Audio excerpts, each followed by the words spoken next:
नमस्कार किसान भाइयों, मैं एक प्लॉट पे आया हूँ जहाँ हम एक एडवांस खेती की और जो बढ़ते हुए हमारे किसान भाई है जिन्होंने मल्टी क्रॉप्स के साथ में एक अच्छी फार्मिंग को इन्होंने डेवलप किया है। हम देखेंगे पास में अदरक लगा हुआ है, फिर हल्दी लगी हुई है, इधर लाल तुअर है और इन्होंने इन्हीं के बीच में इन्होंने VNR जो अमरूद है वो भी लगा रखे हैं। सारी चीज़ें हैं और ये कुछ आपको अच्छी जानकारी देने वाले हैं और हम उन्हीं को आपके बीच में लेकर आने वाले हैं। और मूंगफली भी लगा रखी है, सारी चीज़ें हैं, तो हम परिचय करवाने जा रहे हैं। नमस्कार सर। नमस्कार सर। आपका पूरा परिचय बताइए और इसके पूरे प्रोजेक्ट के पीछे आपका मकसद क्या वो बताएं आप। सर मेरा नाम विजय सिंह चावड़ा, गांव सिनोद, जिला रतलाम से हूं और मेरा एक चाय शौक कह लीजिए, क्योंकि ऑर्गेनिक फार्मिंग कर रहा हूं मैं। और पूरा ये मैंने 4 बीघे में पूरा कॉन्सेप्ट लगाया है मल्टीलेयर फार्मिंग का, जिसमें मैंने अलग अलग तरह की फसल लेने का भरपूर कोशिश की और मैं काफ़ी हद तक अभी सफल हूँ। मैंने इसमें गर्मी में भी लगभग मैंने 16 तरह की फसल लगाई थी, जिसमें पूरा वेजिटेबल, साग सब्जी सारा कुछ था, हरिया मूंग थे, सब कुछ था और अच्छे से मेंटेन हुआ, अच्छा हुआ। उसके बाद अभी मैंने इसमें VNR लगाया है, 6 बाय 12 की डिस्टेंस है। उसमें मैंने अभी 3 फीट पे लाल तुअर ली है, बीच में 2 फीट पे मैंने अपनी मूँगफली ली है और वापस से लाल तुअर ली, अरहर ली है। मतलब कहने का मतलब ये है कि ये पूरा डिस्टेंस मैंने कवर किया है। अभी मेरी प्लानिंग है कि इसकी 6 फीट की जो डिस्टेंस है जी VNR की, उसके बीच में जो खाली जगह पड़ी है उसमें मैं अभी इसमें गोभी लगाऊंगा। 1 फीट पे एक गोभी लगाऊंगा, लगभग 4 गोभी इसमें लगाऊंगा। 1-1 फीट की इसकी भी डिस्टेंस हम छोड़ देंगे और इस अभी पूरा ड्रिप इरिगेशन करेंगे इसमें, क्योंकि अभी बारिश हो चुकी है तो अभी नहीं हो पाया। उसके बाद मैं इस पर ड्रिप लगाऊंगा, तो उसमें जितना भी फर्टिलाइज़र है और मैं पूरा ऑर्गेनिक फर्टिलाइज़र यूज़ कर रहा हूँ इसमें। ग्रीन प्लानेट बायो प्रोडक्ट का भी सबसे ज़्यादा उपयोग कर रहा हूँ इसमें, जिसके रिज़ल्ट बहुत अच्छे हैं और बेहतर परिणाम आ रहे हैं। कुछ समस्या आ रही है, ऑर्गेनिक फार्मिंग है, कुछ समस्या आ रही है, उसका भी सर के माध्यम से हम समाधान ढूंढ रहे हैं और काफ़ी हद तक उसका भी रिज़ल्ट अच्छा शानदार आ रहा है। अच्छा, अभी हम ये देख रहे हैं कि हम जैसा कि अभी देख रहे हैं कि आपने एक मेड़ बना रखी है, एक बाउंड्री बन रही है और पड़ोस वाला जो खेत है, हम चलते हैं उनके पास में कि पड़ोस के खेत का जो स्प्रे होता है और उसका जो साइड इफ़ेक्ट आपको कहाँ नज़र आया? क्योंकि अभी ये खेती भी जो करना है, इस खेती के साथ हमें कुछ चीज़ें एडवांस लेना ज़रूरी है। तो आप पेड़ बता रहे थे कि पेड़ आपने जो लगाए वो ये पास वाला एक बाउंड्री बनी, आप देख रहे हैं पूरी मेड़ इन्होंने तैयार करी है। और अभी सर इसमें पूरी नेट लगाना है, मैंने अभी नेट ला के रखी है, कल इस पर पूरी नेट से कवर करेंगे इसको जी।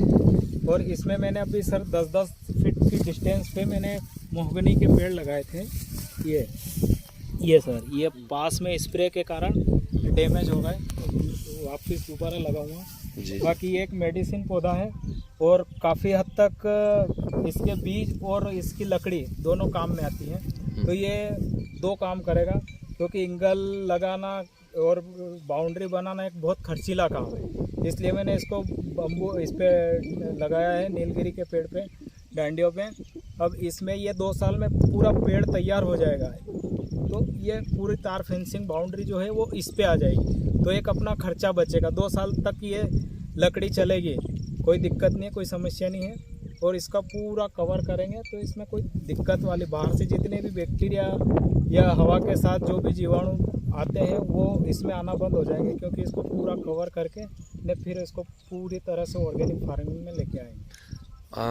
आगे आप अपने जो किसान भाई है, जो लहसुन या गेहूं या जो जिस प्रकार की फसलें, जो कमर्शियल फसल या जो भी है, तो उसके लिए आप क्या बताना चाहेंगे और कितने आपने उसके परिणाम ले रखे और किस तरह से ले रखे हैं?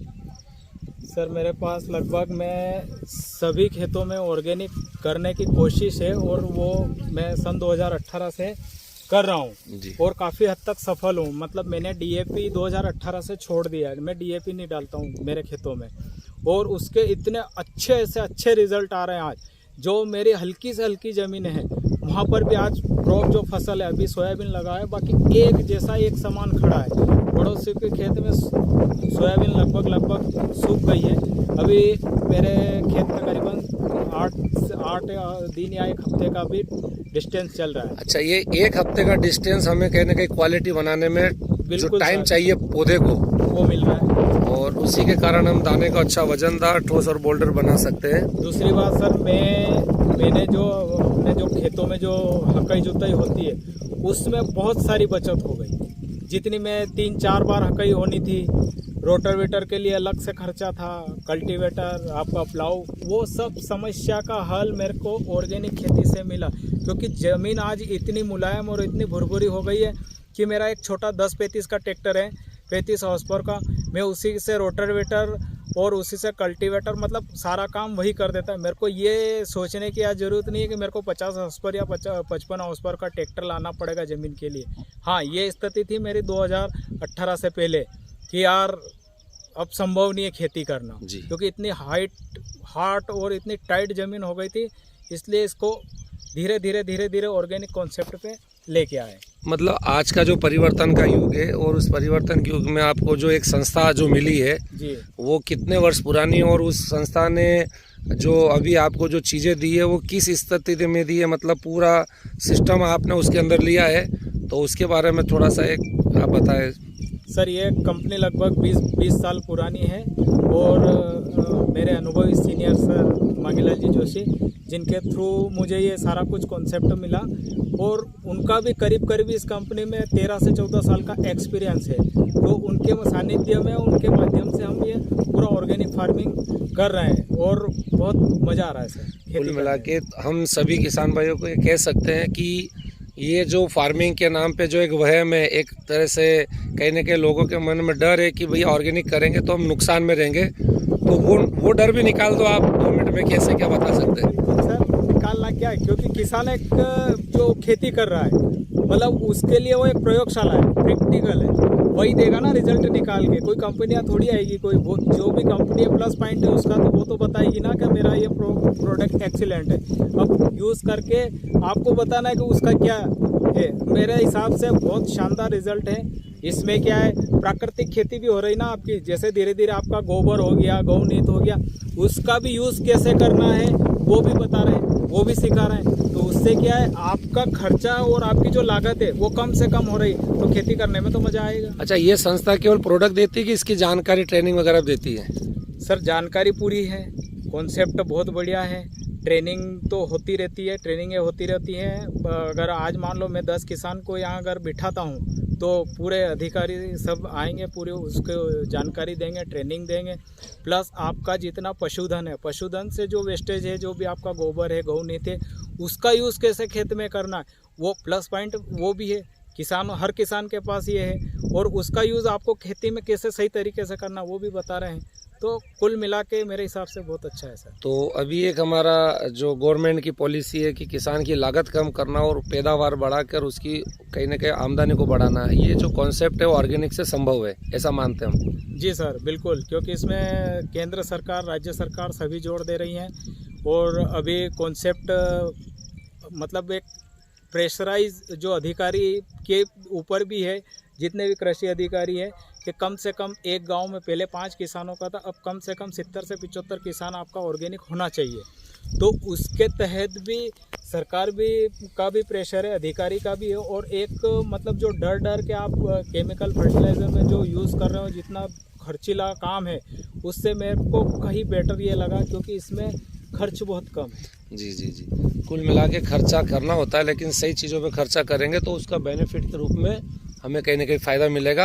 अभी हम देख रहे हैं कि मौसम ने वापस से करवट बदल ली है, और ये शानदार एक कहीं ना कहीं हमें बहुत अच्छी बारिश का फिर सिम्टम नज़र आ रहा है। तो अब हम अगले वीडियो में मिलेंगे नेक्स्ट फसल के साथ में। ठीक है सर, थैंक यू। धन्यवाद, थैंक यू।